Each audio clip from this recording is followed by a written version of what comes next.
Irmãos, graça e paz, nós vamos dar início à nossa aula. Nós tivemos a nossa última aula, eu creio que ainda no mês de julho. No início de agosto, nós tivemos a oportunidade de encerrar, mas eu tive um problema de saúde e de lá para cá, essa é a nossa outra oportunidade para que a gente possa encerrar os estudos que nós iniciamos tratando de Caim, Abel até Noé. E graças a Deus, Deus providenciou um tempo adicional hoje. O nosso tempo está um pouquinho maior, porque a gente tem bastante conteúdo. E eu vou pedir aos irmãos que assumam um compromisso. A gente não vai poder ler todos os textos, porque são 3 capítulos que a gente vai tratar. O pastor já iniciou, no momento em que eu não pude estar, pelo problema de saúde, o pastor já iniciou, já tratou de Babel. Então, a gente vai até esse ponto. Babel em diante, já o pastor Edson já assumiu. Então, nós vamos orar, pedindo que o Senhor nos abençoe mais uma vez. E eu vou pedir esse compromisso dos irmãos, que os irmãos depois estudem em casa, vejam com calma, com tranquilidade, aquilo que nós não vamos poder ver aqui pelo tempo, não tem como a gente explorar tudo. Mas vamos começar, vamos orar? Senhor, nós te damos graças por estarmos em tua casa, te damos graças por podermos aprender mais da tua palavra, aqueles que estão em suas casas, mas que podem acompanhar. Que o Senhor, por tua misericórdia, fale conosco, nos ensine, abra o nosso entendimento e que a gente possa, aprendendo do Senhor, fundamentar mais a nossa fé, cada vez mais fortalecê-la, ó Deus, para que possamos caminhar nesse mundo como servos fiéis, obedientes, que amam e temem ao Senhor. E que sejamos testemunhas do Senhor, da tua palavra, dos teus feitos e da tua fidelidade, dos teus atributos, Senhor, onde quer que nós estejamos. Abençoe-nos em mais esta manhã, pois nada podemos sem o Senhor. Dirija-nos, Espírito Santo. É nossa oração, em nome de Jesus, o nosso Redentor. Amém.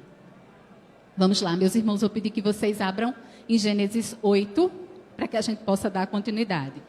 A última aula, lá atrás, nós falamos sobre o dilúvio e tratamos das evidências científicas de um dilúvio universal. Então, se você não estava aqui nessa aula, se você quer conhecer um pouco mais a respeito, essa aula está disponível no YouTube da igreja. Então, evidências de um dilúvio universal. E aí a gente vai chegar neste capítulo. Watson, por favor. Como eu falei, a gente não vai poder ler todo o texto, mas a gente começa com essa frase, capítulo 8, versículo 1. Todos os irmãos abriram? Sim? Vamos lá. Então, lembrou-se Deus de Noé e de todos os animais selváticos e assim por diante. Lembrou-se Deus. E aí, a gente começa com aquela mesma situação que nós já vimos lá atrás. Lembra que nós usamos uma palavrinha? Antropomorfia, eu não sei se vocês lembram dessa palavra. Antropomorfia, antropopatia, é quando a Bíblia usa antropo-homem, quando a Bíblia usa uma linguagem que é própria do ser humano para falar a respeito de Deus. Aqui não significa que Deus esqueceu e lembrou. O que está dizendo aqui é que Deus vem executar um compromisso que ele tinha assumido com Noé, que era o seu parceiro pactual. Então, não é lembrar de esquecer, é para que nós compreendamos o processo. Vez por outra, a Bíblia usa esse tipo de linguagem para falar a respeito de Deus. A ideia é que Deus executa esse compromisso que ele havia assumido com Noé. Então, essa é a ideia do lembrar. Outra questão interessante e importante desse versículo 1, quando vai dizer que Deus lembrou-se e que Deus fez soprar um vento sobre a terra e baixaram as águas. A palavra para vento é semelhante à palavra em Gênesis 1:2, que diz que o Espírito de Deus parava sobre a face das águas. Lembram? No início, quando começa a narrativa da criação, a palavra para vento, essa mesma palavra tem essa mesma conotação de Gênesis 1:2. Isso significa que as águas do dilúvio baixaram não por uma ação natural. Parou de chover, as fontes do abismo foram cerradas, fechadas. Não.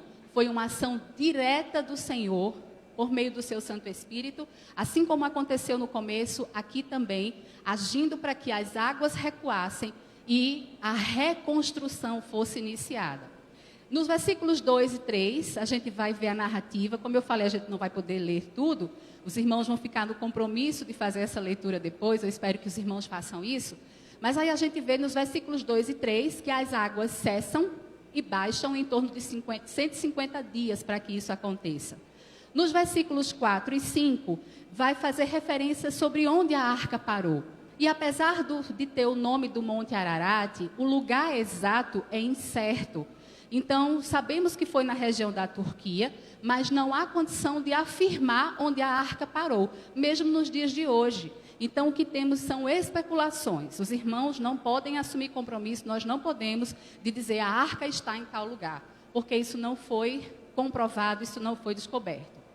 Versículos 6 a 12, a gente tem aquele momento do teste em que Noé manda um corvo, depois manda uma pomba, e a pomba retorna até o seu retorno com o galhozinho, que a gente já sabe toda a história, a gente aprendeu bem direitinho.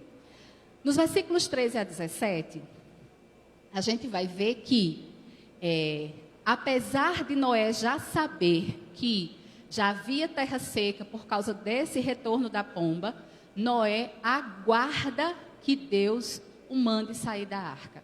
Noé não decide sair, ele aguarda que Deus diga que ele pode sair. E isso é mais uma evidência do que a Bíblia fala sobre Noé. Um homem justo, um homem que andava com Deus. Isso mostra que Noé vivia pela... Ali tem uma colinha. Noé vivia pela fé. Então, gente, a gente não pode ir nessa visão de que no Velho Testamento a salvação era pelas obras. Olhe Noé, Noé fez a arca. Olhe Noé, Noé obedeceu a Deus. Noé obedeceu porque Noé creu. Antes veio a palavra. Desde o início, a salvação, a relação dos homens com Deus, sempre foi mediada pela fé, nunca pelas obras. Nunca. Jamais nós seremos justificados pelas nossas obras. É pela fé na palavra do Senhor. E nós vemos isso aqui mais uma vez. Noé obedeceu, mas ele obedeceu a palavra. Ele aguardou que Deus falasse, para que ele pudesse agir. Noé viveu pela fé, e Hebreus diz isso. Hebreus coloca Noé, acho capítulo 11, o Hebreus coloca Noé na galeria da fé. A gente tem esse texto, não tem? E aí começa, pela fé, Noé, lembra desse texto? Então, pela fé. Seguindo, versículos 16 e 17, a gente vai ver Deus dizendo já a ordem de sair da arca, Noé, a sua mulher, os filhos e os animais. E a gente vê no finalzinho do versículo 17 dizer: faze sair a todos para que povoem a terra, sejam fecundos e nela se multipliquem. A semelhança de que mesmo? Quando Deus cria o ser humano, que cria os animais. E Deus cria o ser humano e diz que é para que eles façam o quê? Lá em Gênesis 2? Façam o quê? Encher a terra. A gente vê aqui essa ordem de repovoamento, Deus abençoando, tornando ou confirmando a fertilidade dos animais e do povo, daquela família, para que eles pudessem cumprir a ordem de agora repovoar a terra. Gente, imagina a situação que Noé estava enfrentando. Apesar de ter obedecido a Deus, apesar de ter vivido pela fé, Noé está saindo da arca agora com sua família, num mundo totalmente novo, totalmente desconhecido. O mundo que ele conhecia já não existia mais. A ordem que ele conhecia já não existia mais. A terra estava iniciando o processo de restauração. As plantas iriam brotar. Ele ia ter que cuidar da terra. Conseguem imaginar? Vocês conseguem? A gente consegue ter um pouquinho de vislumbre da realidade que Noé e sua família estavam enfrentando? A gente não pode esquecer disso. E aí, o culto, no versículo 20, a gente vê que assim que Noé sai da arca, a primeira coisa que ele faz é cultuar ao Senhor. E ele oferece um holocausto. E a Bíblia diz que Deus aceita, que Deus, a palavra que é usada aqui é que Deus aspira o cheiro, no versículo 21. Estão acompanhando? vão acompanhando aí comigo, que o Senhor aspira o suave cheiro, e isso também é um antropomorfismo.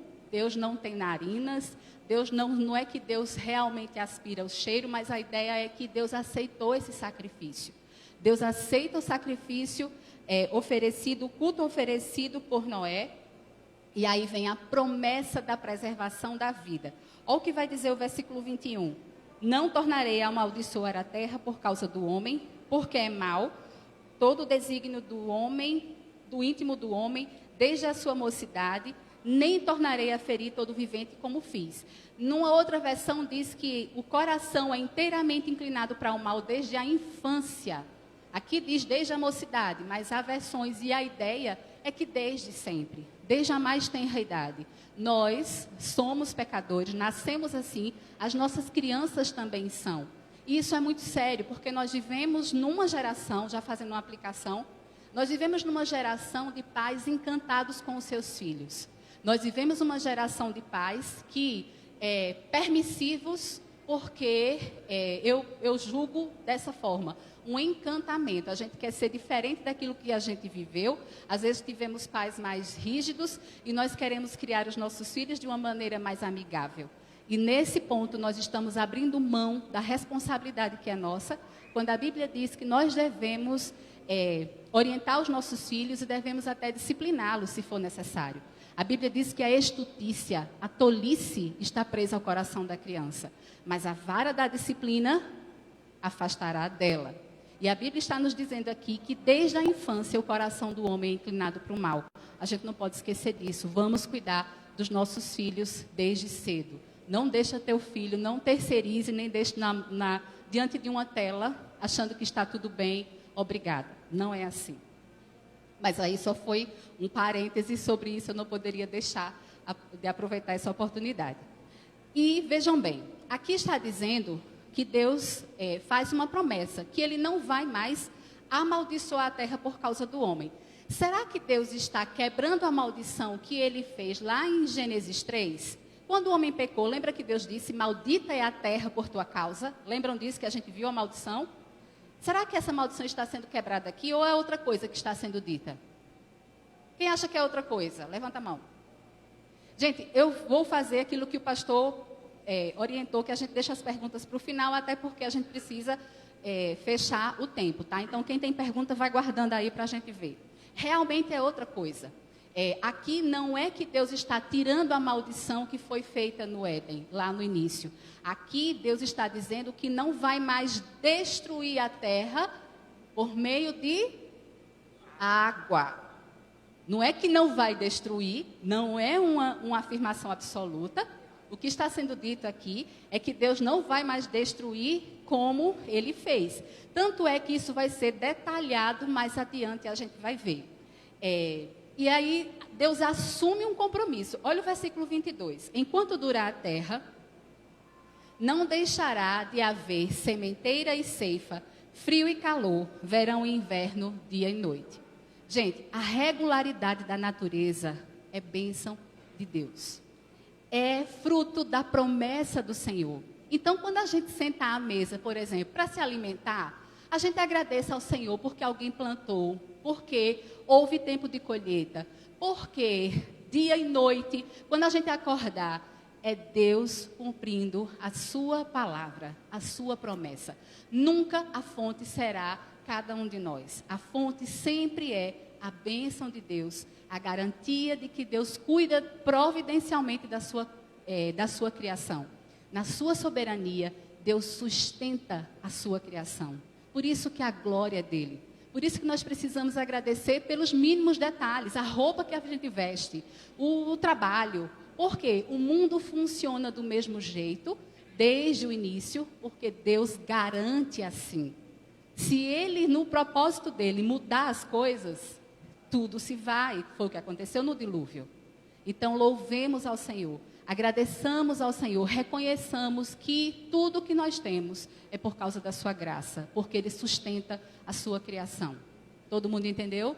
Isso está presente aqui nesse texto, quando Deus diz, eu vou garantir que as condições para a vida humana, para a sobrevivência da vida humana, elas existam em todo o tempo. Glória ao Senhor por isso.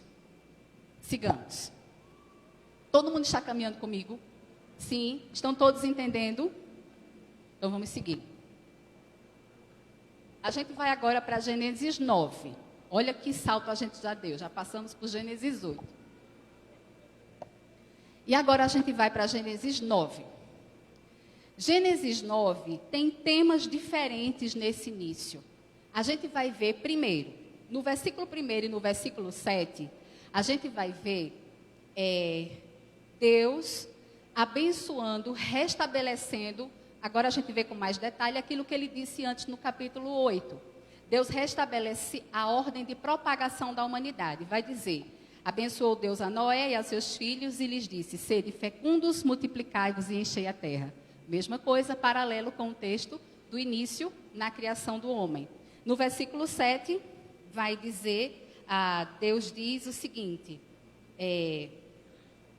sede fecundos, multiplicai-vos, povoai a terra e multiplicai-vos nela. Então, a bênção da multiplicação, do repovoamento, está presente nesses dois versículos. Nos versículos 2, primeira parte, 4 a 6, a gente vê proteção da vida, que agora está sob novas condições. Lembra que a gente falou? O mundo agora é completamente diferente do que era antes. Então, muito mais hostil, muito mais difícil para a vida humana. Então, a gente precisa lembrar desse detalhe. E aí, nesse versículo 2a, vai dizer, pavor e medo de vós virão sobre todos os animais da terra. Gente, os animais, eles também estão saindo no mundo hostil, que vai ser recomeçado. Imaginem esses animais com fome. Poderiam fazer o quê? Obviamente, o quê? Se alimentar de quê? Dos seres humanos, não poderiam? A Bíblia está nos dizendo, e até uma crítica que algumas pessoas dizem assim, como os dinossauros conviveram. Isso é de aulas passadas, tá? Quem não sabe do que a gente está falando, busca lá nas aulas passadas. Como os dinossauros conviveram com seres humanos? Se eles são como são, ferozes demais. Mas olha aí o que é que o versículo 2 está dizendo. Que Deus coloca uma espécie de limite invisível para que os animais temam os seres humanos. Graça do Senhor para a sustentação da vida. E aí eles não fazem o mal que eles potencialmente fariam, que eles têm condição de fazer. Um cão, pensa aí quem tem um cachorro grande, ele pode ou não pode fazer mal a você? Tem condição ou não tem de fazer? Mas Deus colocou um limite no coração. Deus colocou uma espécie de freio invisível para que os animais não façam mal aos seres humanos. E aí a gente segue. E aí, além disso, a gente vê isso presente no versículo 2. Vamos para o versículo 4, que vai dizer... vai falar sobre a carne de animal que é possível comer. A gente vai falar sobre isso daqui a pouco. Mas a gente segue aí e vai dizer: a carne de animal é possível comer. Certamente requererei o vosso sangue. O sangue da vossa vida, de todo animal, requererei. Como também da mão do homem. Sim, da mão do homem, do próximo, de cada um, requererei a vida do homem.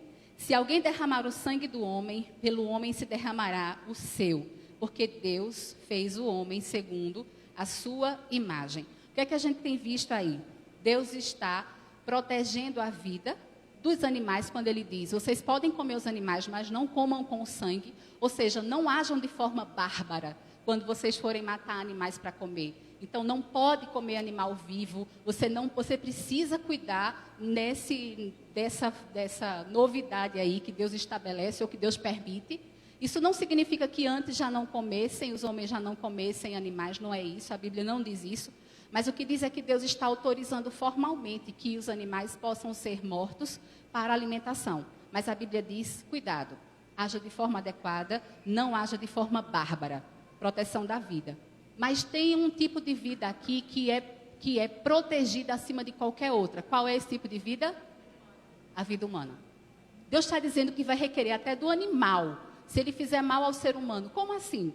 Por exemplo, lá em Êxodo 21, 28 e 29, vocês podem ver depois, Deus vai dizer, se um boi chifrar um homem ou uma mulher, esse boi tem que ser morto. Para a gente é difícil ouvir isso, é duro ouvir isso, mas a ideia é, a vida humana é sagrada. É a ideia de sacralidade da vida humana. A vida humana é sagrada, porque o homem foi feito à imagem e semelhança de Deus. E apesar da queda, apesar do nosso pecado, essa imagem foi desfigurada, mas ela continua presente. Aquele ser humano que está lá na calçada, todo sujo, debilitado, viciado, aquela pessoa carrega a imagem e semelhança de Deus em si, porque Deus nos fez assim. Por essa razão, a vida humana é sagrada. E aí a gente lembra de quê? Daquilo que a gente acabou de orar mais cedo. Nós estamos aí com o nosso Tribunal Maior, decidindo se é possível liberar aborto no Brasil. Nós não estamos em outros casos, né? Já uma forma de possibilidade. Questões éticas precisam ser discutidas, não vamos tratar disso, mas a ideia é, a vida humana é sagrada. E sabe o que mais? Deus se torna o vingador. Deus vai requerer, ele está dizendo aqui, é algo que ele está colocando como firme, que da mão do homem que derramar o sangue do outro homem, será requerido esse sangue. Então não se engane, o Senhor não muda. Então não pense que porque a nossa cultura, o tempo, os homens vão estabelecer novos padrões, que nós seremos inculpáveis diante de Deus. Nós não seremos. O Senhor vai requerer a vida do ser humano quando essa vida for retirada, ainda que no ventre. Porque não há diferença. É um ser humano que está em gestação. Então, de forma global, não é possível que um cristão concorde com o aborto. De forma global. Salvo questões éticas, que aí é uma discussão por outros motivos, mas de um modo global, de que a mulher tem direito porque é o seu corpo. Como assim? Como assim? Então, a gente está vendo aqui esse princípio de que a vida humana, ela é sagrada. Tá? O final do versículo 26 vai nos dizer isso. Porque Deus fez o homem segundo a sua imagem. Isso posto, continuemos. No versículo 2, a segunda parte, e no versículo 3, a gente vê essa liberação para que o homem possa agora consumir animais também, e não somente as ervas, como tínhamos no início. Versículo 8 até o versículo 17, há um detalhamento da promessa de Deus de preservar a vida, inclusive dizendo que o sinal ele vai colocar no céu para que ele se lembre, olha o antropomorfismo novamente, para que ele se lembre da sua aliança. E aí a ideia é que ele coloca o arco, e esse arco diz a Deus, mas também nos diz que ele não vai destruir a terra, não vai destruir a vida criada por meio de água. É importante que a gente coloque isso. Não é que ele não vai destruir a vida criada, ponto. Ele não vai destruir por meio de água. Não vai mandar mais dilúvio, e isso está presente nos versículos 8 até o 17.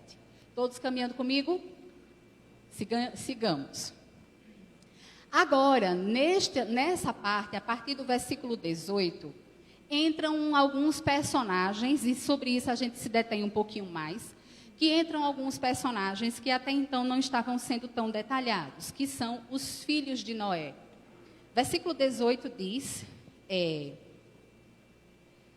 os filhos de Noé saíram da arca, foram Sem, Cã e Jafé. Cã é o pai de Canaã. Por que será que a Bíblia dá essa ênfase? Não fala sobre filhos de Sem, não fala sobre filhos de Jafé, mas vai falar sobre a vida, sobre o filho de Cã, e vai dizer que Cã é pai de Canaã. Por que isso está aí? Óbvio que acaso não é. Existe um propósito para essa ênfase. E diz mais, são eles os 3 filhos de Noé. Deles se povoou toda a terra. De novo, dos 3 filhos de Noé, daquela família que sai da arca, daquelas famílias, toda a terra ela é povoada. E a gente vai ver isso no capítulo 10. A gente não vai ler o capítulo 10, mas ele é chamado ou intitulado A Tábua das Nações. A lista das nações. Que esse capítulo 10, se vocês depois deem uma lida nele com tranquilidade, vocês vão ver como a Bíblia mostra essa descendência. A descendência de Sem, a descendência de Cã e a descendência de Jafé. E aí a gente vai ver mais adiante quem são eles. Então, o Senhor... pode passar, Watson. Então, o Senhor faz isso, tá? A narrativa traz essa visão. É importante que a gente considere dois aspectos que eu coloquei aí. Primeiro, para um pouco e vamos lembrar, sai dessa narrativa de que nós estamos falando sobre Noé e vamos pensar agora quem é que está escrevendo, quem foi que contou essa história? Essa história está sendo contada, é uma narrativa. Quem foi que contou essa história? Moisés. No momento em que Moisés estava ensinando essa história ao povo, eles já tinham saído do Egito, já tinham passado pelo deserto, possivelmente eles estavam perto da entrada na terra de Canaã. Vocês lembram que Deus fez uma promessa a Abraão, que daria aquela terra, a terra de Canaã, terra que mana leite e mel, aos filhos de Israel? Lembram disso? E aí vem a descendência de Abraão, até chegar em Moisés, o libertador. O povo é levado para o Egito. Lembram da história? Escola dominical, departamento infantil, lembra? Então, o povo é levado para o Egito, lá se multiplica, se torna um povo de fato. E aí Moisés, o libertador, tira, eles vão para o deserto, passam aquelas décadas no deserto. E aí chega o momento de conquistar a terra que Deus tinha prometido. Qual o nome da terra? Canaã. A gente acabou de ver que quem é Sem, Cã e Jafé. Apareceu a palavra Canaã aqui? Apareceu? Sim. Canaã é filho de Cã. Guardaram essa informação? O que é que tem a ver com a terra? O que é que tem a ver com essa conquista? Vamos seguir. Esse é o primeiro ponto, lembrar do contexto. Moisés está contando essa história ao povo que deveria entrar na terra, ao povo que precisaria lutar. E vocês lembram da ordem que Deus deu?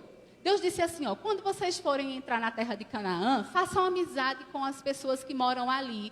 Façam amizades com aqueles povos, eles são bem legais. Esse intercâmbio, o multiculturalismo vai fazer muito bem a vocês. Então, se misturem, constituam famílias entre si, convivam com aquelas pessoas e vai dar tudo certo. Foi isso que Deus disse? Deus disse o quê? Extermine. É difícil. Gente, numa sociedade como a nossa, humanista como nós somos, a nossa sociedade é, saber que o Deus da Bíblia diz isso, extermine. Que Deus é esse? A gente escuta isso. Vocês já ouviram isso? Já foram questionados por pessoas falando assim, né? Falando até mal de Deus, e, enfim, por esse tipo de narrativa. Mas é o que está aqui na Bíblia, a gente não pode fugir dela. A gente precisa entender. É um outro aspecto. Precisamos compreender o que está acontecendo. Então, a gente já sabe que Israel estava prestes a entrar na terra, que eles iam ter que lutar, iam ter que vencer aquelas nações que estavam ali. E aí, lembrar disso, tá? Segundo ponto é que quando a Bíblia diz que Cã é pai de Canaã, é possível que Canaã já seja um adulto, já esteja falando de alguém responsável por suas ações, mas o fato é que era um adulto. É o que dá a entender, os estudiosos dizem isso, tá? Já era o neto adulto de Noé. Ok? Todo mundo comigo? Seguindo. Vem aí o que é que acontece Volta um pouquinho. Isso. O que é que acontece logo em seguida? Do versículo 19 para o versículo 20, passa tempo. Não é um acontecimento imediato. Nós estamos em Gênesis capítulo 9. O versículo 19 vai dizer que eles saíram, são estes 3 filhos de Noé, e deles se povoou toda a terra. Aí vem o versículo 20. Sendo Noé lavrador, passou a plantar uma vinha. Ou seja, tem um tempo aí, que a gente não sabe exatamente quando foi, mas o tempo passou. O neto de Noé já era adulto, e Noé planta uma vinha. E a gente sabe o que é que acontece. O versículo 21 vai nos dizer que Noé bebeu vinho, embriagou-se e se pôs nu dentro da sua tenda. Não há uma grande ênfase sobre essa questão de Noé. Alguns até discutem se ele pecou ou não. Há uma discussão entre os estudiosos. Mas o fato é que Noé ficou sem roupa, mas ele fez isso de forma pública ou de forma particular? De forma particular, dentro da sua tenda. Por isso que não há uma grande ênfase, nem algo escandaloso aqui na narrativa a respeito de Noé. Mas aí vem o restante da narrativa que vai dizer que Cã pai de Canaã. Olha como a Bíblia é enfática. Gente, quando isso acontece é porque é muito importante. Cã, pai de Canaã, vendo a nudez do pai, fê-lo saber fora e a seus 2 irmãos. O que acontece? Cã, não se sabe se ele ouviu falar, alguém contou, mas o fato é que ele entra na tenda. Pode passar, Watson. Isso. O fato é que ele entra na tenda e a Bíblia usa a palavra para vendo a nudez do seu pai. Não é simplesmente olhou e correu. A ideia é que ele observou. A ideia é que ele se deteve.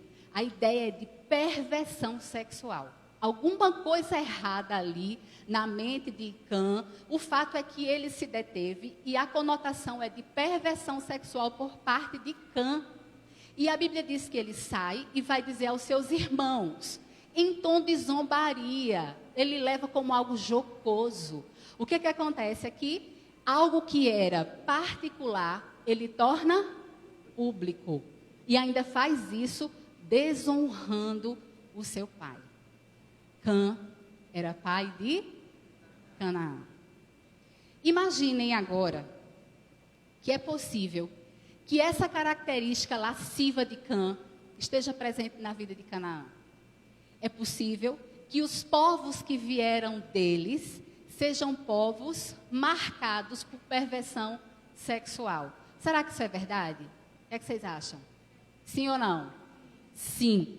A gente vai ver isso, por exemplo, quando em Levítico, no capítulo 18, de 24 a 30, Deus vai dizer ao povo de Israel que é para não se relacionar com o povo da terra. Pelo contrário, ele vai falar das abominações dos cananitas. E vai dizer que se Israel cometer as mesmas abominações dos cananitas, eles seriam também vomitados da terra. Também vomitados da terra. Significa que os cananitas deveriam ser vomitados da terra por causa das suas abominações. Vejam bem, os estudiosos falam, a gente sabe que pesquisas foram feitas, descobertas e achados arqueológicos, diz o seguinte, que foram encontrados, e referente a esse povo que habitava na terra de Canaã, os cananitas, objetos de culto, textos mitológicos dos cananitas, dos cananeus e dos egípcios e mesopotâmios, que associavam a religião deles para o sexo e as suas manifestações. Não era só a perversão, mas a perversão foi transformada em religião, em culto. Em nenhum outro país têm sido encontradas tantas estatuetas de deusas da fertilidade, nuas, algumas claramente obscenas. Então, foi um povo que se corrompeu sobremaneira, sobre a questão da sua sexualidade, e tornou isso, inclusive, objeto de culto. E aí o culto às deusas da fertilidade, e a gente conhece essa história. Então, isso faz com que a gente entenda por que a Bíblia diz Cã, pai de Canaã. E a gente vai fazendo a ligação e vai entendendo os desdobramentos dessa história. E aí, a gente vê aí, por exemplo, Deuteronômio 20. A gente tem um tempinho, dá para ler. Deuteronômio 20, 16 a 18. Vamos abrir aí?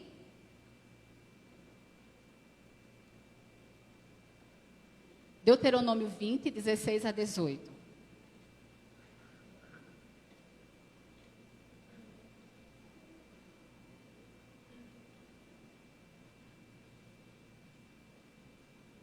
Todos abriram?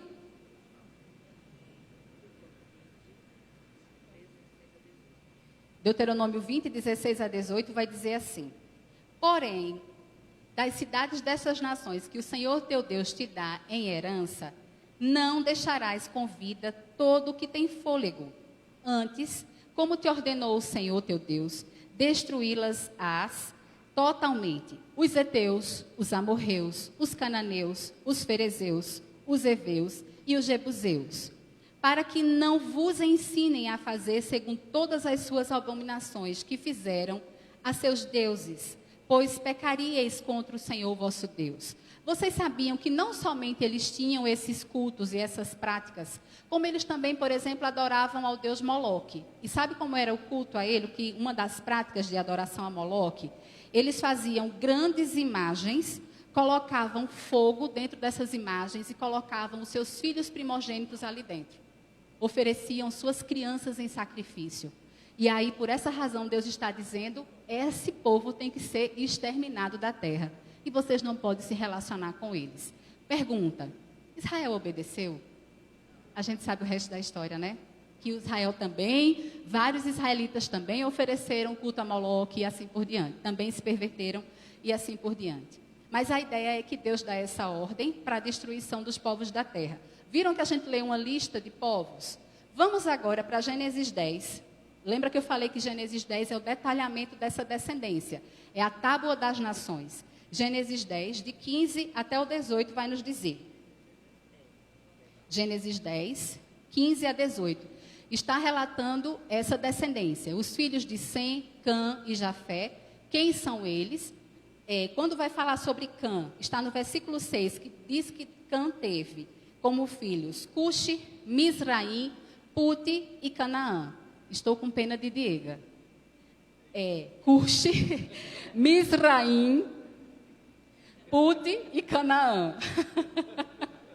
E aí vai dizer mais adiante, no versículo 15 até o 18.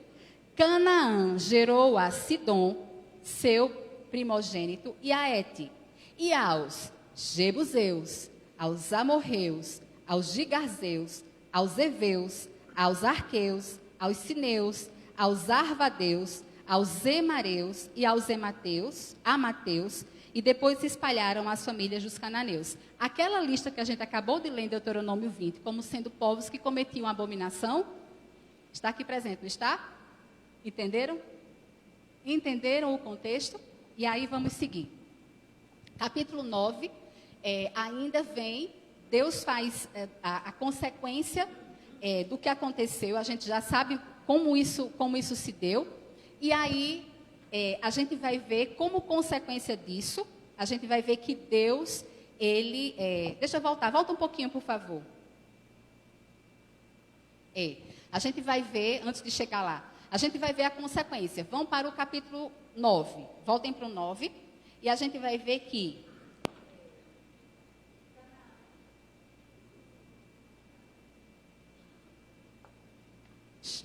Voltou. A gente vai ver que Cã fez o que fez. Cã fez o que fez, mas os seus dois irmãos, aí está no versículo 23, Sem e Jafé, tomaram uma capa. Cã fez o que fez, né? Entrou na tenda do pai, se deteve ali, depois saiu zombando. E os dois irmãos, o que eles fizeram? Eles colocaram uma capa nos ombros, entraram na tenda sem olhar para Noé, cobriram Noé. Noé dorme, no outro dia ele acorda, fica sabendo do que aconteceu, e aí vem os versículos 24 em diante. Despertando Noé do seu vinho, soube o que lhe fizera o filho mais moço, e disse: Maldito seja Canaã, seja servo dos servos a seus irmãos. E ajuntou: Bendito seja o Senhor, Deus de Sem, e Canaã lhe seja servo. Engrandeça Deus a Jafé e habite ele nas tendas de Sem, e Canaã lhe seja servo. O que é que a gente está vendo aqui? Que Noé amaldiçoa Canaã, não é Cã. Cã é o filho que fez o que fez, mas ele amaldiçoa Canaã. O que é que ele está dizendo? Que Canaã vai ser excluído da comunidade do pacto.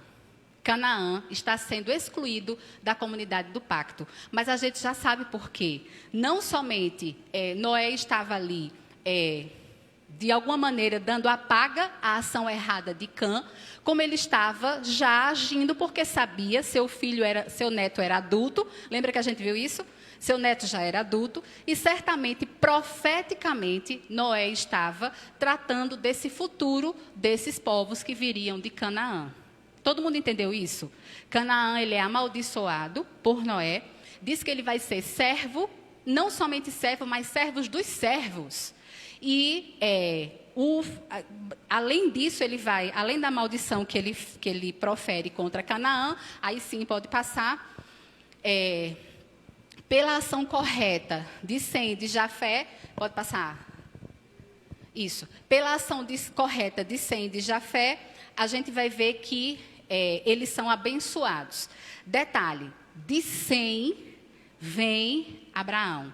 Veja o que aqui Noé diz. Bendito seja o Senhor, o Deus de Sem. É de Sem que vem a linhagem da mulher. Lembra que a gente viu essas duas linhagens? Tem até uma observação aí, que a gente viu que a humanidade é sempre dividida dessa forma. Quando Caim peca, os descendentes de Caim, lembra que a gente falou sobre isso? Quando a gente trouxe aqueles pecados dos filhos e dos netos, enfim, de Caim, da descendência de Caim. Então, a descendência da serpente, a pecaminosidade estava ali presente. É a mesma coisa com a família, a descendência de Cã. A pecaminosidade está presente. Eles são descendentes da serpente. Enquanto que de Sem vem a descendência da mulher. O descendente da mulher, que iria esmagar a cabeça da serpente, vem de Sem. Deus abençoa Sem, mas Deus também abençoa Jafé, numa proporção menor. A Bíblia vai dizer que Deus, aqui no versículo 27, que vai dizer que habite Jafé nas tendas de Sem. Como assim? Os estudos ligados a essa questão genealógica nos dizem que a descendência de Sem ocupa regiões que hoje são a Europa e parte da Ásia. Foram ocupadas pela descendência de Sem. Então, a gente pode dizer, Europa e parte da Ásia, eles são povos de Israel ou eles são o povo de Israel? Sim ou não? Óbvio que não. Mas eles são o quê? Gentios.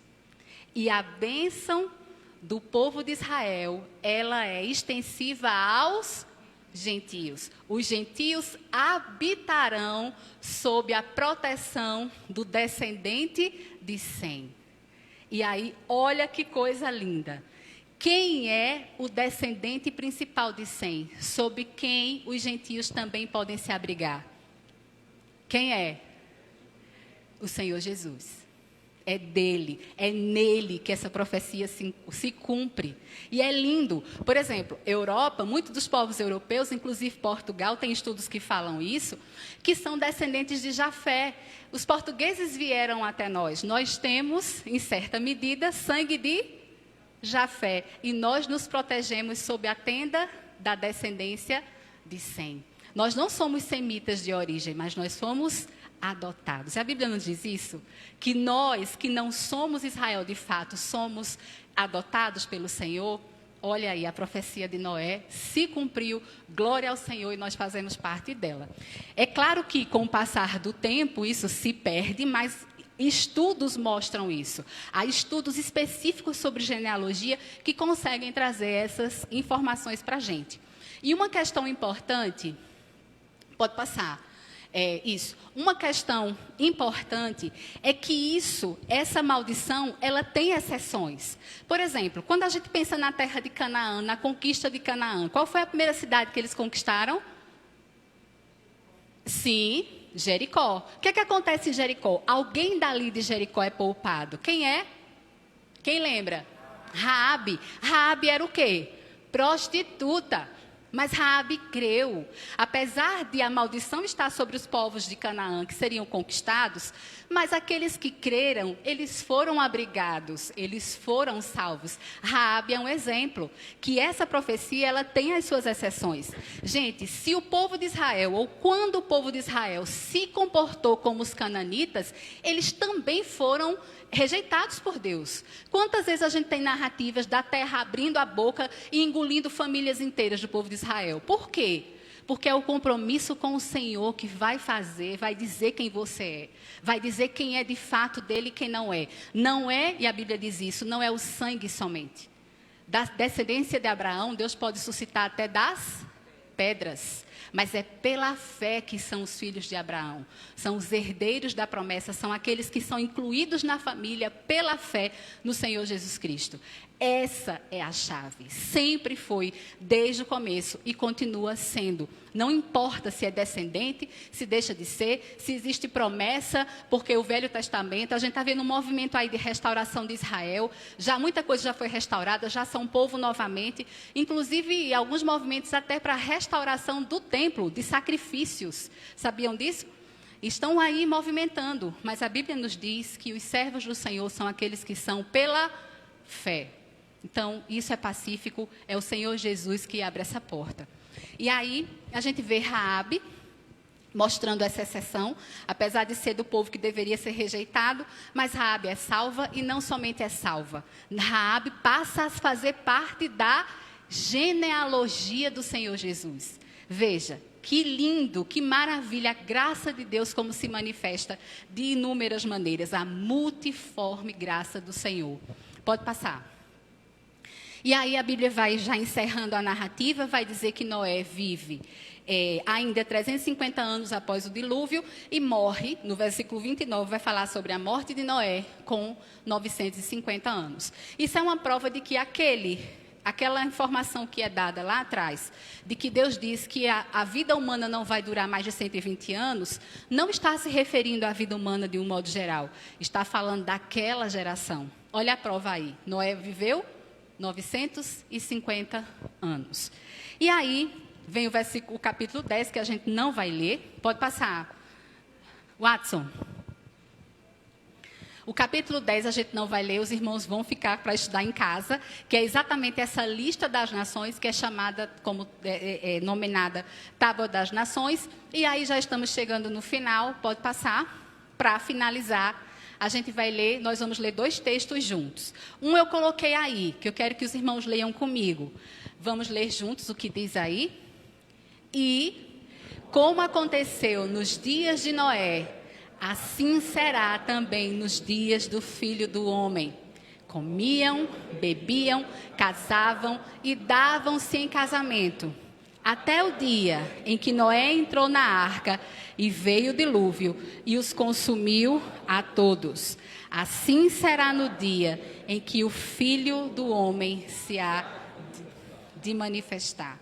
Ou seja, assim como foi nos dias de Noé, há um dia marcado para a vinda do Senhor, em que esse mundo será mais uma vez destruído, mas dessa vez, essa destruição acontecerá por meio de fogo. A notícia não é boa.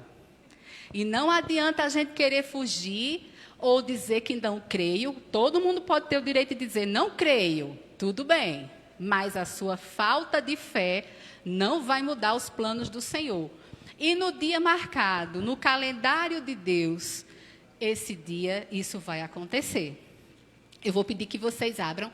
Pode passar, Watson. 2 Pedro 3, a parte de 3, vamos lá. Deixa eu ver aqui qual é o texto que eu não coloquei a referência. Só um minuto. Do 3 ao 13. Só um minutinho para eu abrir aqui e ver qual foi.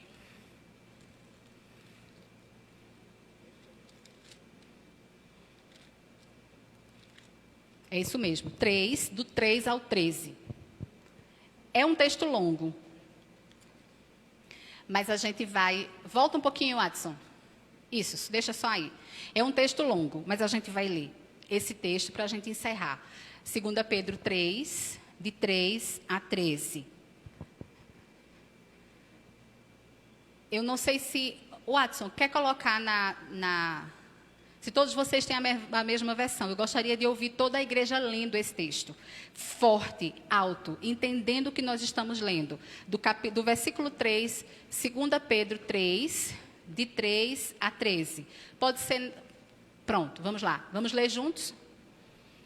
Tendo em conta, antes de tudo, que nos últimos dias virão escarnecedores com seus escárnios, andando segundo as suas próprias paixões, e dizendo: onde está a promessa da sua vinda? Porque desde que os pais dormiram, todas as coisas permanecem como desde o princípio da criação. Porque, deliberadamente, esquecem que de longo tempo houve céus, bem como terra, a qual surgiu da água e através da água pela palavra de Deus, pela qual veio a perecer o mundo daquele tempo, afogado em água. Ora, Os céus que agora existem e a terra, pela mesma palavra, têm sido entesourados para fogo, estando reservados para o dia do juízo e destruição dos homens ímpios. Há, todavia, uma coisa, amados, que não deveis esquecer, que para o Senhor um dia é como 1000 anos e 1000 anos como um dia. Não retarda o Senhor a sua promessa, como alguns a julgam demorada. Pelo contrário, Ele é longânimo para convosco, não querendo que nenhum pereça, senão que todos cheguem ao arrependimento. Virá, entretanto, como ladrão, o dia do Senhor, no qual os céus passarão com estrepitoso estrondo, e os elementos se desfarão abrasados. Também a terra e as obras que nela existem serão atingidas. Visto que todas essas coisas hão de ser assim desfeitas, deveis ser tais como os que vivem em santo procedimento e piedade, esperando e apressando a vinda do dia de Deus, por causa do qual os céus incendiados serão desfeitos e os elementos abrasados se derreterão. Nós, porém, segundo a sua promessa, esperamos novos céus e nova terra, nos quais habita justiça. Glória ao Senhor. E a gente encerra, pode colocar lá, Watson, dizendo isso, que vai existir um outro fim. Mas em Jesus, nós também teremos refúgio, salvação e um novo começo. Jesus, o maior de todos. O maior de todos. Temos essa garantia. Irmãos, vivamos essa expectativa. O dia do Senhor vai chegar. Essa terra, como nós conhecemos, será transformada, será desfeita. Viveremos num mundo novo, reinaremos com o Senhor. E do que mais nós precisamos? O que mais pode nos afligir ao ponto de desfalecermos da nossa fé? Nada. Se nós cremos nessa promessa, se nós temos por certo que o nosso Senhor está às portas, como nós entendemos que Ele está, que Ele só não voltou, como nós acabamos de ler ainda, não porque Ele está demorando, mas pela sua misericórdia, Ele está reunindo o seu povo. Há muitos que ainda precisam ouvir e crer. Quando a conta de Deus fechar, Ele vai dizer, é agora. E esse dia vai chegar. Louvado, engrandecido e exaltado seja o nosso Senhor, para todo sempre. Amém. Vamos orar? Antes disso, eu quero abrir para saber se tem perguntas. Deixe-me ver a hora.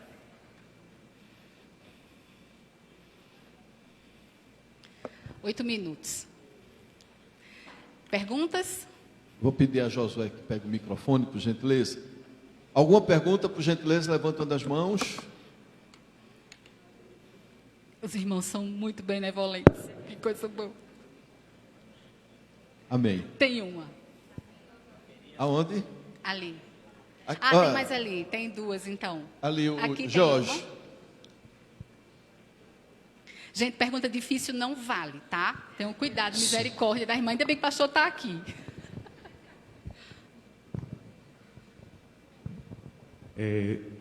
Sobre esse último texto que a gente leu, né? Esperamos novos céus e nova terra. Esses novos céus e a nova terra implica em concluir e a gente compreender que será o planeta Terra, né? Essa própria terra em que a gente vive, ou essa terra será reconstruída, será refeita a forma da gente compreender as coisas, a cultura e também a forma da gente lidar com a sociedade?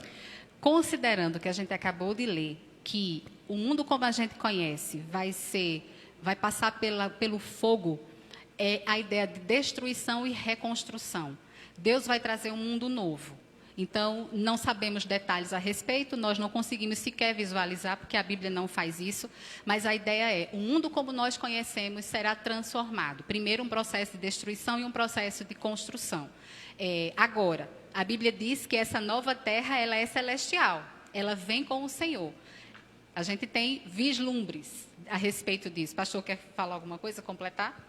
No próximo domingo, vai ser o culto de Santa Ceia, nós vamos pregar nesse texto. Olha aí. Glória a Deus Então por isso. não faltem as cenas do próximo capítulo. Mas a ideia é que quando Apocalipse descreve, gente, a gente precisa ler Apocalipse, entender Apocalipse, porque muita coisa se explica ali.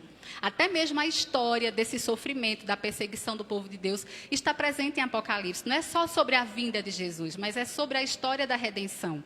E quando a gente vê Apocalipse falando, a imagem é de algo celestial, completamente diferente de como nós conhecemos. A Bíblia diz que uma é a glória do corpo terreno, mas a glória do corpo celestial é outra. Então, quando a Bíblia descreve, o pouco que ela descreve sobre esse novo mundo, é completamente diferente do que vemos hoje. É uma lógica diferente, sem o pecado, tá? Como é que vai ser detalhes? Nós não sabemos. O que a gente pode presumir vamos tirar o não, certo? O que não tem? O que não tem? Não tem pecado, não tem dor, não tem choro, não tem morte. Tem ceia, porque a Bíblia diz que vai ter um grande banquete, né? Os povos irão trazer a glória das nações para o Senhor. Então, temos indícios de como será. A gente não consegue bater martelo, mas tem indícios de que, enfim, absurdamente maravilhoso. Impensavelmente maravilhoso. Levanta a mão, por favor, para o microfone chegar. Jairo.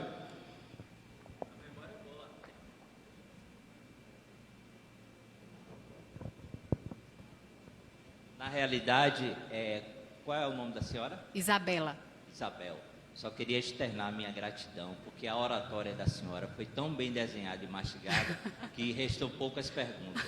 Glória ao Senhor. Muito obrigado. Isso. Deus é bom, meu irmão. Deus é bom.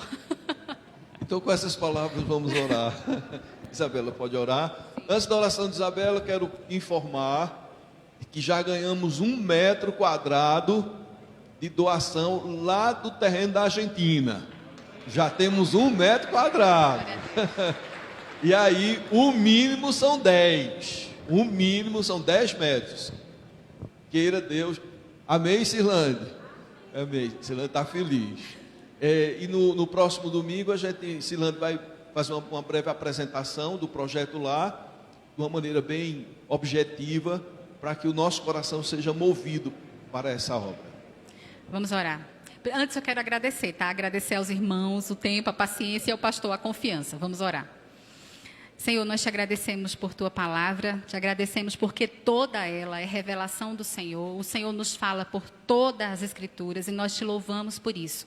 Pedimos que o Senhor alimente o nosso coração com as verdades da tua palavra, que tenhamos amor por ela, apego, desejo de conhecer mais e mais o Senhor, e conhecendo o Senhor por meio da tua palavra, nossa fé seja fortalecida por ti e que sejamos melhores servos e testemunhas do Senhor onde nós estivermos. Ao Senhor a honra e a glória, louvado sejas pela promessa da tua vinda, fortaleça o teu povo nesse sentido, Senhor, que jamais venhamos descair, Senhor, da nossa fé e da nossa esperança. Em nome de Jesus, o nosso Senhor amado, em nome de quem nós agradecemos, para sempre louvado sejas. Amém. Bom apetite e até mais tarde. Vamos continuar. Maravilhosa graça, amor que não tem fim.